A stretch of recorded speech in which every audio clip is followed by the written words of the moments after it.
Peggy 18.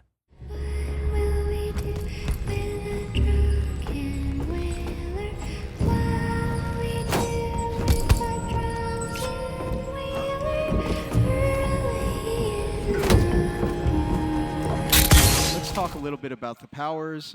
It's so important to the series because the powers not only put you into that badass assassin fantasy, but they allow the player to be flexible and play their own way. Initially, we saw Void Strike. She can charge that up and attack with it. You know, in our suite of combat where you're blocking and assassinating, and it matters whether people are aware of you or not, whether you assassinate them or you produce a fatality. It's a fast-paced sort of combinatorial system, and adding in something that lets you just like drive one enemy back and destroy them, a Void Strike, is something we wanted to do.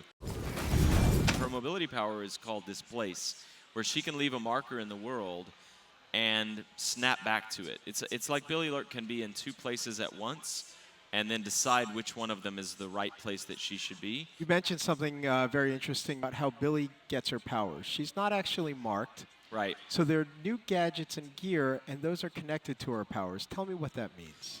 Billie derives her powers from artifacts that are tied to the Void. She has the sword, again, that was used to originally sacrifice the person who became the outsider, but the arm that she has causes it to deconstruct and reconstruct, so she can like summon it out of nowhere, basically. She has the sliver of the eye in her eye, which is an artifact from a previous divinity before the outsider. She has this talisman from the love of her life, Deirdre, that lets her listen to the whispers of rats. We also have one cool gadget that I want to ask you about called the Hook Mine. The Hook Mine is something that the game design team prototyped and worked on and just put a lot of love into. But the idea is that you can leave it on a wall or floor or ceiling, and magnetically it will drag an enemy over to it and hang them from that spot or whatever. It's intended as a non-lethal device. However, if you put multiple up, it will pull the enemy from different sides and eventually rip them apart. So it can be quite gory. It became one of our favorite toys across the Dishonored games.